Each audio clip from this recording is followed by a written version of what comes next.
तो भैया 28 और 29 वालों को क्या प्लान फॉलो करना है उसके ऊपर पूरी की पूरी वीडियो लेके आ चुका हूँ।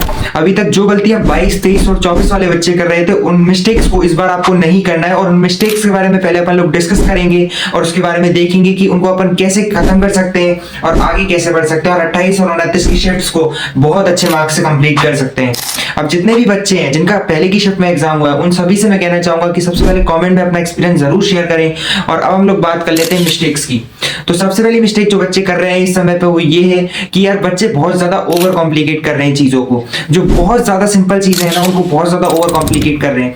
मतलब बहुत ही एक आसान सा सवाल है उसमें क्या कर रहे हैं, एक सिंपल सा काइनेमेटिक्स का सवाल है उसमें वो प्रोजेक्टाइल वगैरह वगैरह कुछ भी एक्स्ट्रा चीजें लगा रहे हैं, रोटेशन के कंसेप्ट लगा रहे हैं जो कि नहीं लगने हैं।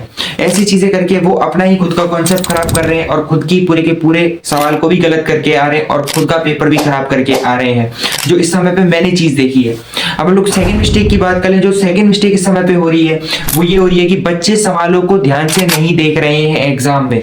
बच्चे क्या कर रहे हैं, सवालों को एग्जाम में ध्यान से नहीं पढ़ रहे हैं, ऊपर ऊपर से चीजें पढ़ रहे हैं और उसको डायरेक्ट सॉल्व करने बैठ जा रहे हैं। भाई ये सबसे बड़ी मिस्टेक है। तो 28 और 29 वाले बच्चों को सबसे गहरी चीज इस चीज को ध्यान में रखनी है कि सवाल को ध्यान से पढ़े और उसके बाद में ही उसमें आगे बढ़े। क्योंकि फिजिक्स के सवाल के अंदर अगर मैं स्पेशली फिजिक्स की बात करूं तो उसमें सबसे ज्यादा इंपॉर्टेंट चीज ये है कि आप लोगों को सबसे पहले सारे के सारे सवाल को एक एक करके पढ़ना होगा, उसके एक एक कंसेप्ट को समझना पड़ेगा, सवाल कहना क्या चाहता है, उसका कोर क्या है, उस बारे में आपको पूरा का पूरा पढ़ना पड़ेगा।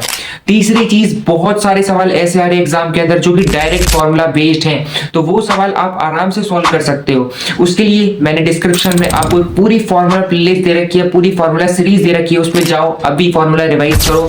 3 से 4 घंटे में आप सारे के सारे फॉर्मूला रिवाइज कर लोगे और उसके बाद में PYQs लगाओ जो आपके 23, 24 तारीख को पूछे गए और 22 जनवरी को पूछे गए। तो यही मिस्टेक्स हैं, इनको अवॉइड करें और उसके साथ साथ में अपनी जो शिफ्ट का पेपर है उसमें बवाल मचा दें। और 28, 29 जनवरी वाले बच्चों अपने आप को समय पे ओवर एस्टिमेट या अंडर एस्टिमेट मत करो। बहुत ही ज्यादा रिलैक्स रह के पेपर दे के आओ। All the very best, bye.